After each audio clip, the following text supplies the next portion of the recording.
Bonsoir Magali Somad. Bonsoir. Merci d'être avec nous. Vous êtes la présidente, on va le rappeler, de la Chambre d'agriculture du Gard. Et je vais laisser Coralie vous poser les premières questions. On rappelle une présentation, ça fait 4 ans que vous êtes présidente Déjà de cette chambre. Vous êtes la première femme à occuper ce poste. Professionnellement, vous êtes manager, vous élevez des taureaux de Camargue à Saint-Laurent-des-Gouzes et au Quélard. Si je ne me trompe pas, parce que j'ai bien fait mes devoirs. Et d'ailleurs, on a vu vos bêtes à la course camarguaise jeudi dernier dans les arènes de Nîmes. Première question, forcément, elle tombe sous le sens. La sécheresse, elle s'aggrave dans le Gard. La Cèze, le Vidourle et le Gardon sont passés en état de crise. Quelles sont les conséquences et les contraintes du coup qui pèsent sur les agriculteurs ? Alors, les conséquences et les contraintes, bien sûr, comme vous l'imaginez, sont importantes, difficiles à supporter par les agriculteurs.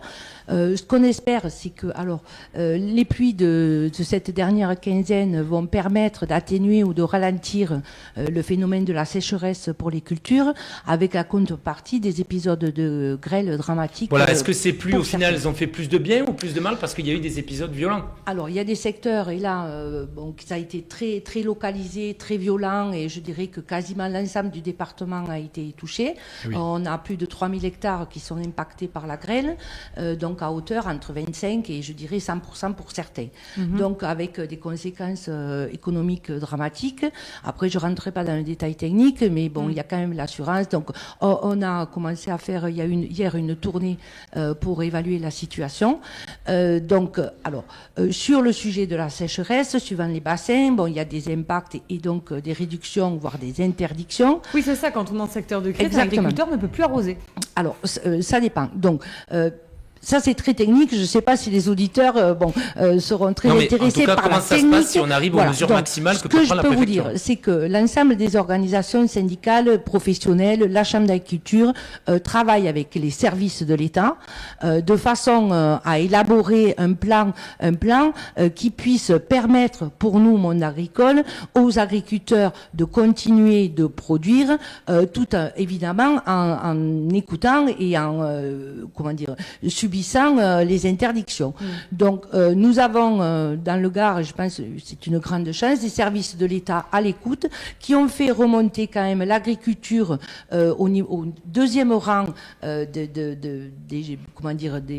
obligations par rapport donc, à la population, au potable, évidemment, et puis au deuxième rang, il y a l'agriculture. Voilà. Donc, ça veut dire qu'il y aura des exceptions dans les zones qu'a citées Coralie, la préfecture ? Il n'y a pas des exceptions, il y a des dérogations. Des dérogations, et les dérogations ne sont, si vous voulez, conjointes que sur des exploitations agricoles qui font preuve de résilience. C'est-à-dire que nous, Chambre d'agriculture, nous travaillons depuis presque 30 ans sur le sujet. Aujourd'hui, les agriculteurs gardois économisent 30 millions de mètres cubes tous les ans, tout en produisant les mêmes volumes quasiment. Ils ont mis en place le système de goutte à goutte. Voilà, exactement. Donc, on accompagne la Chambre techniquement les agriculteurs et aussi on accompagne dans le cadre de la réglementation. Nous avons fait dernièrement une tournée avec la préfète aussi pour la sensibiliser, pour voir comment on pourrait améliorer donc le dispositif, mais à un moment donné, quand il y a plus d'eau pour personne. Voilà. Donc il faut rester vigilant pour que les agriculteurs puissent continuer de produire. Alors et nous dans notre département, on est très à l'aise avec ça puisqu'aujourd'hui avec une agriculture diversifiée qui peut nourrir quasiment 100% des Gardois, on n'est pas sur un sujet agricole, sur des produits qui vont massivement à l'exportation. Voilà. Donc aujourd'hui, on parle bien de souveraineté alimentaire pour le Gard. Il faut être vigilant à ça. Et donc, nous nous y attelons tous les jours. Juste un point de précision. Aujourd'hui, comment les agriculteurs s'adaptent au changement climatique ? Alors, est-ce qu'ils modifient des fois leur culture ? Alors, voilà, de différentes façons. Déjà, techniquement, sur les cultures pérennes comme on a aujourd'hui, par exemple la vigne, où aujourd'hui on a des techniques, on les accompagne là-dedans. Nous, on est accompagnés par l'Agence de l'eau. On est la première chambre d'agriculture de France à avoir établi un partenariat avec l'Agence de l'eau. C'est historique. historique et nous continuons. Donc techniquement, voilà. Et puis après, il y a dans l'évolution donc des productions, mais de toute façon, il faut bien savoir la vigne que aura toujours besoin d'eau. Ça reste... la vigne, mais pour tout. Enfin, pour L'eau, tout, c'est mais la encore vie. plus. Voilà. Donc, si vous n'avez pas un minimum d'eau, vous ne pourrez pas produire. C'est évident. Mais il y a Et peut-être après, des espèces dans qui le ont besoin de plus cadre, d'eau. dans le cadre de la diversification, nous accompagnons aussi les agriculteurs. Mais moi, enfin, je prône surtout, je ne veux pas accompagner les agriculteurs si nous n'avons pas de visibilité de marché. C'est bien joli de dire aux agriculteurs, plantez des amandiers, sauf qu'en face, s'il n'y a personne pour acheter, enfin, vous voyez ce que je veux dire. Oui, voilà. oui. Donc, et toujours, nous, Chambre d'agriculture, notre idée et notre leitmotiv, c'est la souveraineté alimentaire. Parce que produire pour ne pas subvenir aux besoins à minima des Gardois, Donc ça les va- amandes et le sorgho. bon, voilà, c'est ça après peut avoir derrière. du sens, les amandes. Voilà. Donc, Est-ce que- on est dans un jeu d'équilibre. Voilà. Est-ce qu'avant cet été, vous sentez, qu'est-ce que vous disent les agriculteurs Est-ce que vous les sentez inquiets? Alors, bien sûr, les agriculteurs, bon, le monde agricole est un monde en difficulté pour diverses raisons. La crise Covid n'a pas ralenti le sujet pour des raisons économiques. Donc, nous sommes confrontés à la même situation que le citoyen lambda, avec une inflation et le coût de tout ce que nous utilisons pour exploiter. Une autre crise, l'agribashing qui peut-être se sent moins dans le Gard, mais quand même qui continue, parce que nous avons des injonctions de l'État et donc une réglementation, par exemple sur les zones de non-traitement, entre autres. Et puis surtout, moi je pense qui met le plus à mal le moral des agriculteurs, voilà, sujet économique, des exploitations très fragilisées, et puis l'évolution du climat. Quand vous avez, comme la semaine dernière, en 10 minutes, tout le travail de votre année qui est anéanti, Eh oui. comment vous voulez réagir? Bien Et sûr. puis surtout que c'est violent. de façon récurrente. Et donc voilà, nous sommes quand même inquiets, mais de l'autre côté, il faut quand même parler de ce qui va bien. Voilà, donc nous avons dans le Gard une population qui est sensibilisée aux produits locaux parce qu'il y a eu un engagement depuis longtemps dans la qualité. Nous avons une belle réussite avec le Mas des agriculteurs.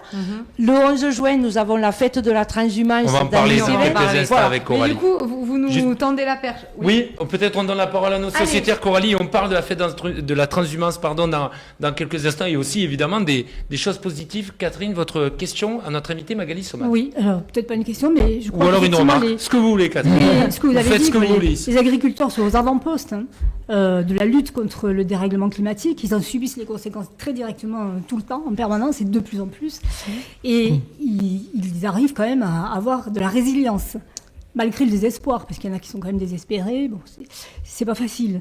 Et quel que soit le domaine, mais je pense par exemple à la viticulture, ils sont obligés de s'adapter, de trouver de nouveaux cépages, de faire des vendanges plus tôt, de commencer, de trouver de nouvelles modalités. Et je crois que ils nous donnent des leçons en quelque sorte, parce qu'ils savent s'adapter, ils savent changer de modèle.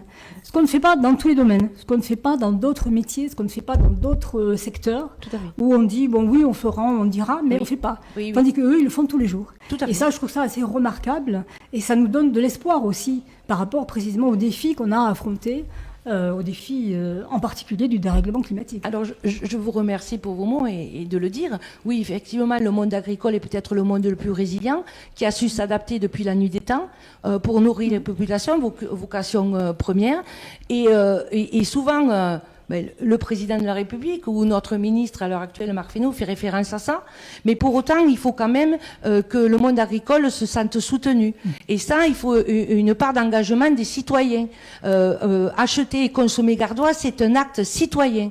Parce que, comme l'a dit Frédéric Touzelier, le sujet notamment des incendies, les agriculteurs sont acteurs depuis la nuit des temps sur ce sujet et sont accompagnants. Donc dans le Gard aussi, on a une convention historique avec le SDIS.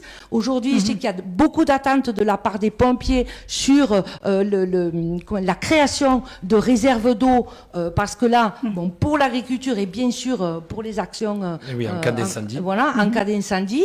Et comme l'a dit Frédéric Touzelier, on l'a vu lors des incendies de Générac, chaque fois qu'il y a eu de l'agriculture, quand il y a eu les vignes ont fait barrage à l'évolution du feu. Donc c'est important de maintenir l'agriculture, d'abord pour être sûr qu'on aura quelque chose de mettre dans nos assiettes, et puis pour toutes ces questions-là sur le territoire. Jean-Baptiste, votre question. Non, je votre reviens invité. effectivement sur ce qu'on a dit aussi tout à l'heure avec Frédéric. Bonsoir Madame Somone, pardon.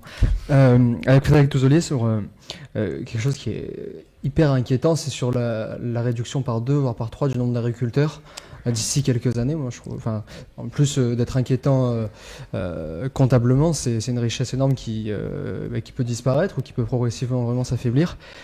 Si vous étiez avec Marc Fesneau, dont vous parliez aujourd'hui, quelles mesures fortes vous lui demanderiez d'adopter justement pour lutter contre ce nombre décroissant d'agriculteurs Ou inciter sur les des jeunes à territoires. s'installer aussi. Alors, Oui, des mesures peut-être d'incitation, mais ça voilà, passe par là, normalement, si mais tout va bien, concrètement, j'y comment serai on peut- demain.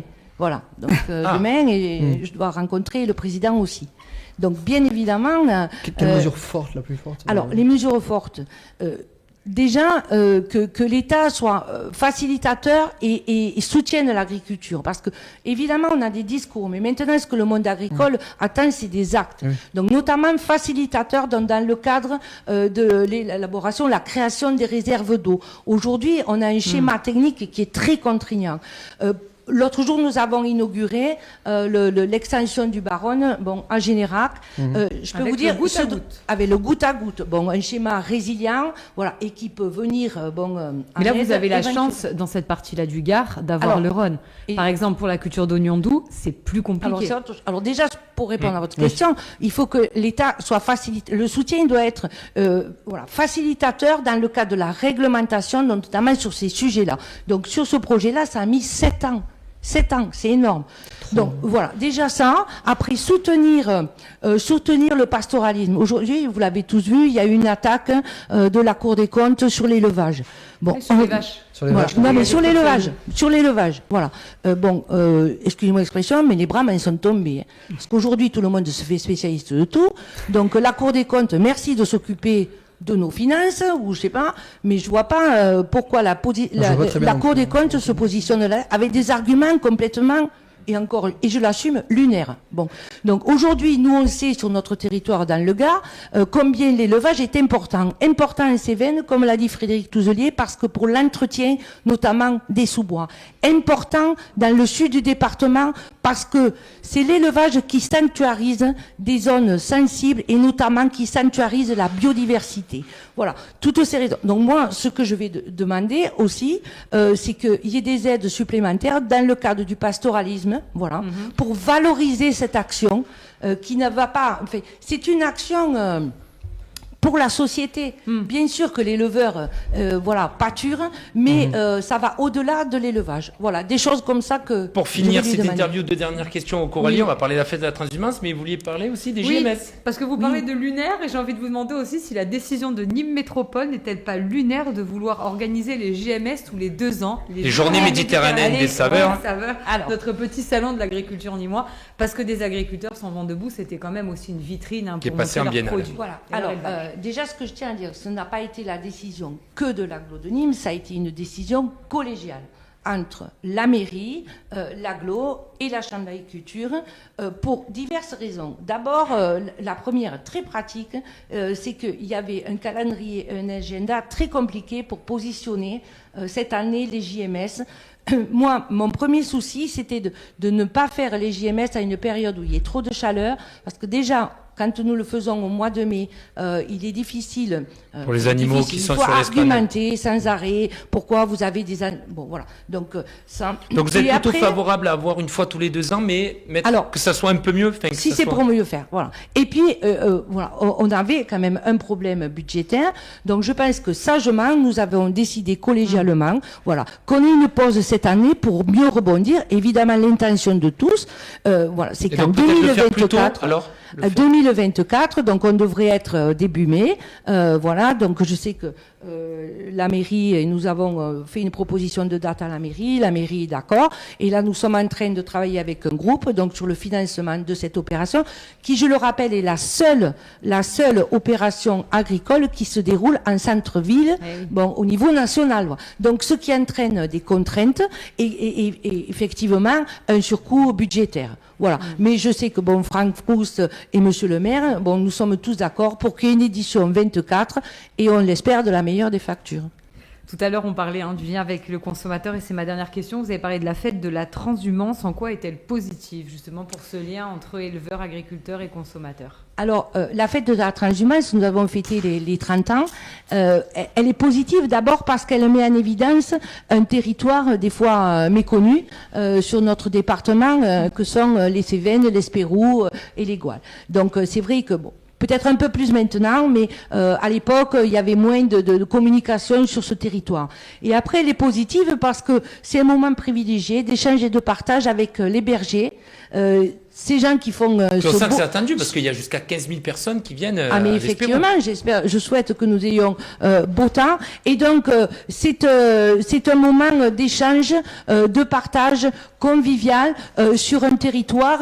Et, enfin, nous le pensons que la fête de la transhumance amène par la communication des gens sur ce territoire, des fois qui est méconnu. Et ben on sera là en tout cas, Objectif Gard, pour couvrir ce bel événement. Merci beaucoup, Merci beaucoup. Magali Soma, d'avoir été avec nous.